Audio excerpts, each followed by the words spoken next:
Thanks for staying with us. The Ekurhuleni Local Municipality has confirmed that a tree fell on an Eskom overhead power line, which led to a temporary power outage that affected OR Tambo International Airport.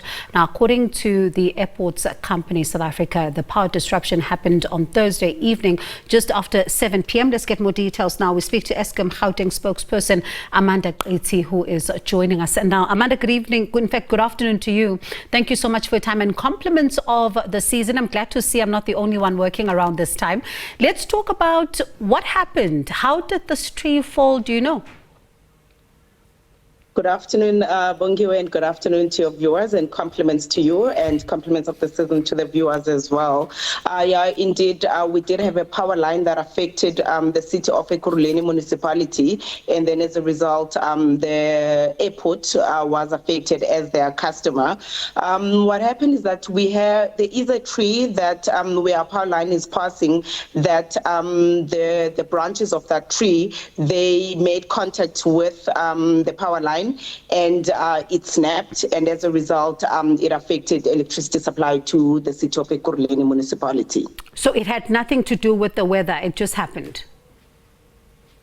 No, we've had quite heavy rains and a bit of wind around the province. So you'd find that sometimes the tree branches would sag and they would make contact with the power lines as they would normally not do it. So adverse weather conditions, it's one of the things that happens. And also overgrown trees, because remember, if it rains a lot, you find that the trees also the branches start to grow faster than they normally do. And it is around the festive season now. Most of the owners are not around, so they're not really around to prune their trees so that they're not making contact with our power lines.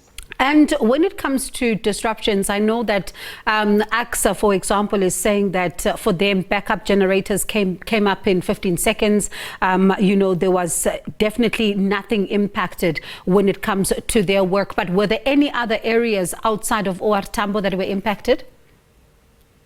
Most definitely, the city of Ekurhuleni, I know that they would have issued a communication to their customers that are affected by this outage, and we did have some of City Power customers who were also affected. So with us, we would communicate to the municipality, being City of Ekurhuleni, and City Power to alert them of the outage, and they would in turn then inform all their affected customers. Mm-hmm. So I know that it's not just the airport that was affected. There are other customers that belong to the municipality that were affected, but from Eskom side, we just affected the city of Ekurhuleni and City Power. Those are the two customers that were affected from our side. So has this power line been fixed?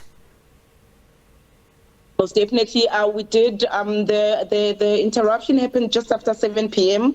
and we were able to then restore supply in the morning at about 6 a.m. We managed to work on that line and restore supply to the city of Ekurhuleni and to City Power. So we've worked on that line, so supply has been restored. Amanda, just before I let you go, I mean, it's yet another year and we are still seeing some challenges with load reduction. When it comes to the progress that you've made around illegal connections, how far would you say you've gone?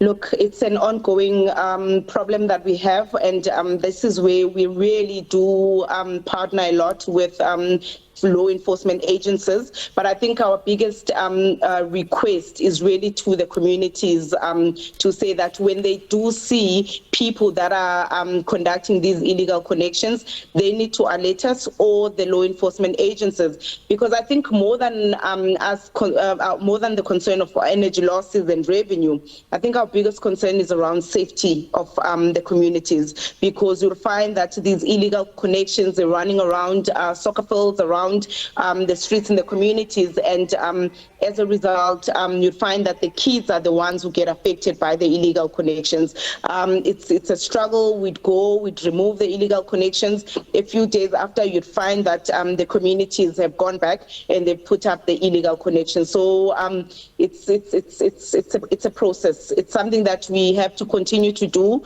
We have to continue to conduct education and awareness around the dangers of illegal connections, and also communities. We really, I think at this point, that partnership that we have with the law enforcement agency is the partnership that we really want to have with the communities, the CPF, so that we know when these things happen and then we can respond to them. And also, I think when they know the individuals that are conducting this, they can also just inform us so that we can investigate and make sure that we attend to such issues. All right, Amanda, thank you so much for your time. I appreciate it. That is Eskom Gauteng spokesperson, Amanda Qithi.